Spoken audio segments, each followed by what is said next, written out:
வணக்கம்.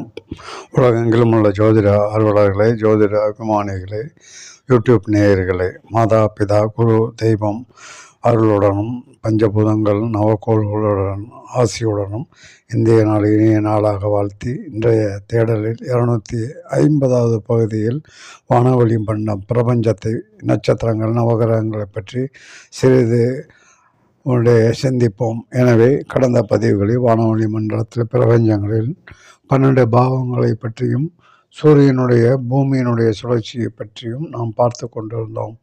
அதாவது யாரையும் குறை சொல்லியோ யாரையும் மனதை புண்படுத்தவோ இந்த பதிவுகள் அல்ல. ஜோதிடம் பல்கலைக்கழகங்கள், பல நாடுகள் பல்கலைக்கழகங்கள் மற்றும் தனியார் என பாடங்கள் நடத்தி கொண்டு வணிக ரீதியாக நடைபெற்று கொண்டு உள்ளது என்பது அனைவரும் அறிந்தது. எனவே வணிக ரீதியாக நாம் இந்த பாடங்களை கற்றுக்கொண்டு இதனுடைய சிலபஸ், அதாவது பாட பயிற்சி திட்டங்களை கற்றுக்கொண்டு குறுகிய காலத்தில் கற்றுக்கொண்டு நாம் பொருள் ஈட்டுவதற்கான முயற்சியில் ஈடுபட்டு கொண்டு உள்ளோம் என்பது தான் உண்மை. எனவே பொருள் ஈட்டுதல் என்பது, அதாவது 5 அறிவு உள்ள மிருகங்கள் முதற்கொண்டு 6 அறிவுள்ள மனிதன் முதற்கொண்டு அவர்களுடைய பொருள் தேடுதலில் அவர்கள் புறப்பட்டு விடுகிறோம். இதில் நியாயமான வழியில் பொருள் தீட்டுவதா, நியாயமற்ற வழியில் பொருள் தீட்டுவதா என்று 2 வகைப்படும். இந்த வகையில் பார்க்கும் பொழுது, அதாவது 5 அறிவுள்ள மிருகங்கள் எடுத்துக்கொண்டால், அதாவது வலியவனை, அதாவது வலிமையற்ற ஒரு மிருகங்களை அடித்து அவருடைய உணவுக்காக தேடிக்கொள்வது அனைவரும் அறிந்தது. எனவே வலிவுள்ளவன் வலிவில்லாதவனை அடித்து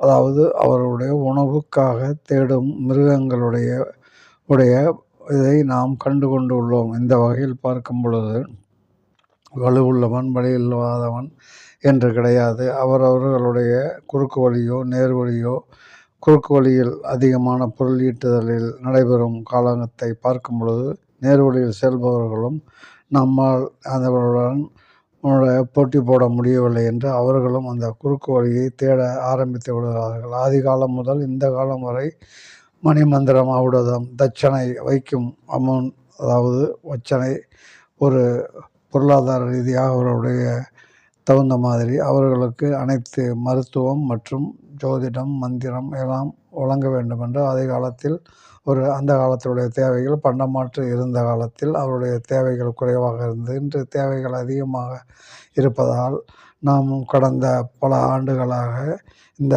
கட்டணம், வணிக ரீதியாக கட்டணம் என்பது 5 ரூபாய் முதல் 5000, 10,000 வரை அவர்களுடைய ஒரு சில காணி நிலங்களையே எழுதி கொடுத்து பம்ப்செட்டுடன் ஜோதிட பரிகாரங்களை செய்தவர்களும் நாம் அறிவோம். எனவே இந்த பொருள் ஈட்டுதல் என்பது ஒரு வணிக ரீதியானது. இது நேர்மையான வழியில் பொருள் ஈட்டுவதா, நேர்மையற்ற வழியில் பொருள் தீட்டுவதா என்று அவரவருடைய சூழ்நிலை, சந்தர்ப்பம். ஏமாறுவர்கள் இருக்கும் வரை ஏமாற்றுவர்கள் இருக்கத்தான் செய்வார்கள். எனவே நாம் இந்த பண்டைய காலத்தினுடைய ஒரு பழைய பாரம்பரிய நூல்களின் மூலமாக நாம் அறிய வருவதை நாம் அதனை பின்பற்றி இதனை பல வகையாக நாம் உபயோகித்து கொண்டுள்ளோம் என்பது உண்மை. இதில் புதுமையாக எதையுமே யாரும் கண்டுபிடிக்கவில்லை அல்லது கண்டுபிடிக்க முயற்சி செய்யவும் இல்லை.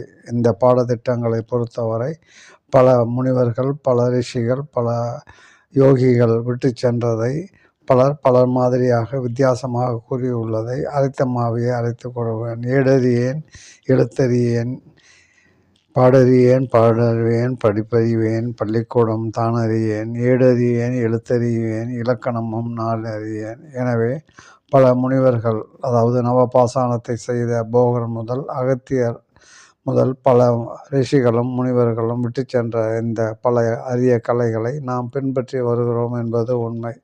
அந்த வகையில் நவகிரகங்கள், பூமியின் சுழற்சி, சூரியனுடைய சுழற்சி மற்றும் கண்ணுக்கு தெரியக்கூடிய சந்திரன் சுழற்சி, பூமியினுடைய உபகோள்களை பற்றி கடந்த பதிவுகளில் பார்த்தோம். அந்த வகையில் இன்றைய பதிவில் நாம் அதனுடைய நவக்கோள்கள், நவகிரகங்கள், அதனுடைய பாதையில் சூரியனுடைய குடும்பங்களாக இருக்கக்கூடிய அனைத்து நவகோள்களும் சூரியனை மையமாக வைத்து சுழன்று கொண்டு உள்ளன. அதனுடைய ஈர்ப்பு விசை மற்றும் அதனுடைய வழிவட்ட பாதைகள் எதுவே இந்த வகையில் பூமியும் அதையே செய்து கொண்டு உள்ளது. பூமியிலிருந்து நான் இந்த அனைத்து அவருடைய ஆய்வுகளும் அனைத்து கண்டுபிடிப்புகளும் நிகழ்ந்துள்ளன, ஆதிகாலம் முதல் கற்காலம் முதல் இற்காலம் வரை. எனவே பல ஆண்டுகள் உணவு மற்றும் நீர் இன்றி, ஆகாரமின்றி, இதனையே ஒரு சிந்தனையாக நமக்கு விட்டு சென்ற இந்த கலையை நாம் இன்று அதனையே அரைத்த மாவியை அரைத்து அதனையே நாம் டெவலப் செய்து அதிலுடைய பரிமாணங்களை மிகைப்படுத்தி தான் நாம் செய்துள்ளோம். அதனுடைய ஆய்வுக்கு யாருமே எடுத்துக்கொண்டு இல்லை. இப்பொழுது தான் சமீபத்தில் இறந்த குழந்தை அல்லது பிறந்த குழந்தை அல்லது வயிற்றில் இருக்கக்கூடிய குழந்தையினுடைய மூளையினுடைய ஆய்வு வெற்றிகரமாக பல கோடி ரூபாய் செலவு செய்து நாம் கண்டுபிடித்து உள்ளோம் என்பது உண்மை. இந்த வகையில் நான் பார்க்கும் பொழுது இப்பொழுதுதான் நாம் விஞ்ஞானத்திலும் கணிதத்திலும் ஒரு மேன்மையை அடைந்து உள்ளோம். எனவே இந்த வகையில் ஜோதிடத்தில் நாம் இது எந்த விதமான பொருட்செலவு செய்து இதனுடைய ஆய்வுக்கு உட்படுத்தப்படவில்லை எந்த பல்கலைக்கழகமும். ஆனால் சான்றிதழ்களை வழங்கி கொண்டு உள்ளன. அந்த சான்றிதழ்களை வைத்து கொண்டு கற்றவையை வைத்து நாம் பொருளாதாரம் தேடிக்கொண்டுள்ளோம். கற்றது கைமணளவு, கல்லாதது உலகளவு என்பதே உண்மை. அவர்கள் கற்றதை வைத்து அவர்களுடைய வயிற்றுப்பாட்டிற்காக பொருள் ஈட்டுதலை நாம் நிகழ்த்தி கொண்டுள்ளோம் என்பது உண்மை. இந்த ஒரு பகுதி யாரையும் குறை கொள்ளையோ யாரையும் ஒரு மன வருத்தப்படவோ இந்த பதிவுகள் அல்ல.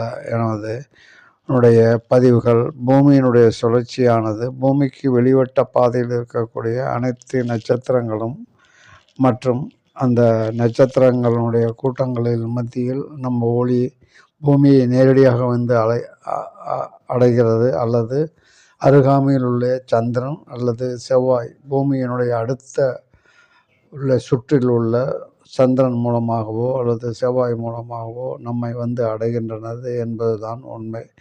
எனவே பூமியினுடைய சுழற்சி 360 டிகிரி நாம் வானவெளி மண்டலத்தில் பிரபஞ்சத்தில் அமைந்துள்ள கோள்கள் நவகோள்களும் நட்சத்திரங்களும் நாம் வரிசைப்படுத்தி பார்க்கும் பொழுது கோடான கோடி நட்சத்திரங்களில் ஒரு கூட்டத்திற்கு சில பெயர்கள் இட்டு அதனை அழைத்து கொண்டுள்ளோம். அதில் முக்கியமாக 27 நட்சத்திரங்கள் மட்டும் 12 பாவங்களை நிரப்பி அதனுடைய பலன்களை பார்த்து கொண்டுள்ளோம் என்பது உண்மை.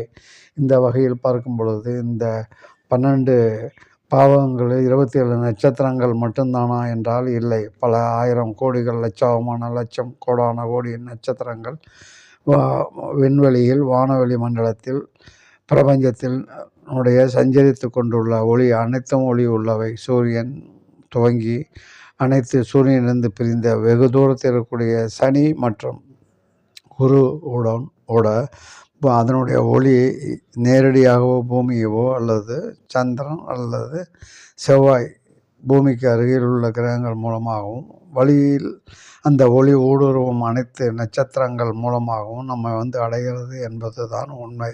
இந்த வகையில் பூமியினுடைய சுழற்சி தன்னைத்தானே சுற்றி கொண்டு சூரியனும் சுற்றி வருகின்றன. 360 டிகிரி என அதனுடைய உருவமும் அதனுடைய பருமன் அதனுடைய விட்டம் மற்றும் சூரியனிலிருந்து எவ்வளவு தொலைவில் உள்ளது என்பது கடந்த பதிவுகளில் நான் பார்த்தோம். இந்த வகையில் பூமியானது தன்னைத்தானே சுற்றி கொண்டு ஒரு 360 டிகிரி என 12 பாவங்களை அடங்கியது பிரபஞ்சம் விண்வெளியை தான் ஒரு நாளைக்கு 1 டிகிரி என்ற முறையில் ஒரு ஆண்டு சூரியனை சுற்றி வருவதற்கு எடுத்துக்கொள்கிறது. அதனுடனே சந்திரனும் எடுத்துக்கொள்கிறது. மாதக்கோள் என சொல்லக்கூடிய சூரியனுக்கு அருகாமையில் உள்ள 2 கோள்கள் சுக்கிரனும் புதனும் அதே மாதிரி நாட்கோள்களாக நம் பூமியை சுற்றி சூரியனுடன் இணைந்து சுற்றி வருகிறது. பூமியுடன் இணைந்து சந்திரன் சுற்றி வருகிறது. செவ்வாய் நாட்கோள்கள் என தெரிவோம். அதாவது 45 நாட்கள் 1.5 மாதம் எடுத்துக்கொள்கிறது. இதை வைத்து நாம் பாவங்களில் சந்திரனுடைய சஞ்சாரத்தை வைத்து ராசியினுடைய நட்சத்திரத்தையும் முடிவு செய்து அதன் பலன்களை நாம் பின்பற்றி பார்த்து கொண்டு உள்ளோம் என்பதுதான் உண்மை. அந்த வகையில் நம்முடைய பிரபஞ்சத்தில் வானவெளி மண்டலத்தில் நிகழ்ந்திருக்கக்கூடிய 12 பாவங்கள் 12 ராசிகளில் அடங்கியுள்ள நட்சத்திரங்க கூட்டங்களினுடைய பலன்கள் நாம் பார்த்து கொண்டுள்ளோம். அதே சமயத்தில் பல ஆயிரம் கோடி பல லட்சம் கோடி பல உள்ள சந்திரனும், அதாவது சந்திரனை ஒளி அடைந்து நம்மை கிடைக்கிறதா அல்லது நேரடியாக நமக்கு கிடைக்கிறதா என்பது கேள்விக்குறியான ஒன்று. எனவே சனியிலிருந்தும் குருவினிலிருந்தும் கோள்கள், அதாவது நன்மை தரக்கூடிய கோள்களில் மிகப்பெரிய பிரம்மாண்டமானது குரு. எனவே குருவினிலிருந்து வரக்கூடிய இந்த ஒளியானது நம்ம நேரடியாகவோ அல்லது சந்திரன் மூலமாகவோ அடைகிறது. குருவே பிரதானமாகும். ஆனால் மிகவும் அதிகமான தூரத்தில் உள்ளது குருவும் சனியும். சனி ஆத்மகாரகன் மற்றும் ஆயுள்காரகன் என கூறிக்கொண்டாலும் அது ஒளி உள்ளது தான். இருள் கிரகம் என்று நாம் கற்பித்தாலும் அது ஒளி உடைய கிரகம்தான். அதாவது ராபின் ப்ளூ வகையில் நாம் அதனை ஒவ்வொரு கிரகங்களிலிருந்து வரக்கூடிய ஒளிகளுக்கு வர்ணங்கள் நாம் கற்பித்து உள்ளோம். மஞ்சள், பச்சை உடைய ப்ளூ, அதாவது வெப்ஜிஆர் வானவெளியில் உள்ள அனைத்து ஒளிகளையும் நட்சத்திரங்கள் வழியாகவும் அல்லது கோள்கள் வழியாகவும் நம்மை பூமியை அடைகின்றன என்பது உண்மை. இன்றைய பதிவில் நாம் சிந்திக்க வேண்டியது அல்லது கேள்விக்கு உட்படுத்த வேண்டிய ஆய்வு என்னவெனில், சூரியனை அதனுடைய பாதையில் நாம் பூமி சுற்றுகிறது. வடதுருவமும் தென் துருவமும் மாறுவதில்லை. வடதுருவம் வடது திசையில் தான் உள்ளது, தென் துருவம் தென் திசையில் தான் உள்ளது. எனவே இந்த பூமியானது சூரியனை மேலிருந்து கீழாக அல்லது மேற்கிலிருந்து கிழக்காக, சூரியனோ சந்திரனோ தெற்கிலோ வடக்கிலோ தோன்றுவது கிடையாது. கீழ்மண்டபம் மேலிருந்து கீழாக மட்டுமே சுழன்று தன்னைத்தானே சுழன்று கொண்டு சூரியனையும் சுழன்று வருகிறது. அதனுடைய இணையாகவே அந்த ஒரு சுக்கிரன் என பண்ணக்கூடிய வெள்ளியும் சூரியனும் சந்திரனும் அதனுடைய வட்டப்பாதையில் சுற்றி வருகின்றன.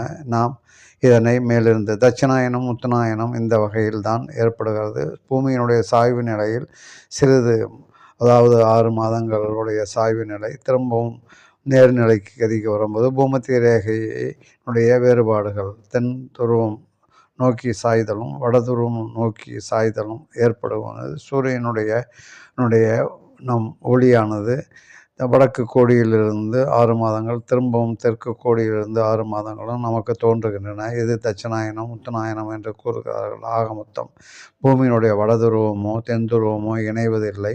ஆனால் பூமியினுடைய சுழற்சியில் ஒரு சாய்வு நிலையில் சிறிது வேறு 6 மாதத்துக்கு வேறுபாடு ஏற்படுகிறதுனால் அந்த ஈர்ப்பு சக்தியினால் சூரியனுடைய ஈர்ப்பு சக்தி மற்ற கோள்களுடைய ஈர்ப்பு சக்தி அதனுடைய வட்டப்பாதையில் பயணிக்கிறது. எனவே தென் துருவமும் வடதுருவமும் இணைவதில்லை. தென் துருவத்தில் சந்திரனோ சூரியனோ உதிப்பதில்லை. சூரிய ஒளியே இல்லாத நாடுகளும் கண்டங்களும் உள்ளன. அங்கு எந்த பாவங்கள் வேலை செய்கிறது என யாரும் இதுவரை விளக்க கிடையாது. ஒரு குறிப்பிட்ட சூரிய ஒளியே படாத கண்டங்களும் உள்ளது. சூரிய ஒளி பகல் இரவு வித்தியாசப்படும் கண்டங்களும் நாடுகளும் உள்ளது. வடதுருவம் தென் துருவம், அண்டார்டிகா பனி துருவ கரடிகள் வசிக்கக்கூடிய பனிகளால் மட்டுமே ஆகக்கூடிய சூரியனுடைய ஒளி படாத ஒரு பகுதியும் இந்த பூமியினுடைய தென்கோடியில் உள்ளது. எனவே இங்கு எந்த பாவங்கள் வேலை செய்கிறது, அங்கு எந்த 6 அறிவுள்ள மனிதர்களும் ஜீவிக்கவில்லை. துருவக்கரடி, அதாவது பனிக்கரடிகள் மட்டுமே வாழ்கின்றன. அனைத்து ஜீவராசிகளும் சூரியனுடைய ஒளிகளே அதனுடைய ஜீவனத்துக்கு காரணமாகிறது. 100 ஆண்டுகளை கடந்தவர் யாரும் இல்லை. இந்த யுகமான 20ஆம் நூற்றாண்டில் அதற்கு முந்தைய பல 1000 கோடி ஆண்டுகளுக்கு முன்னால் கண்டுபிடிக்கப்பட்ட இந்த ஜோதிட கலையை நாம் அரைத்தமாகவே அழைத்து கொள்கிறோம். பாவங்கள் எங்கே உள்ளன என்ற கேள்விகளுக்கு இதுவரை எந்த ஆய்வும் எந்த ஆராய்ச்சியும் யாரும் இதை நிரூபணமாகவில்லை. எனவே ஆய்வுக்காக, அதாவது வானவெளி சாஸ்திரம் என கூறலாம். நன்றி, வணக்கம். தொடரும்.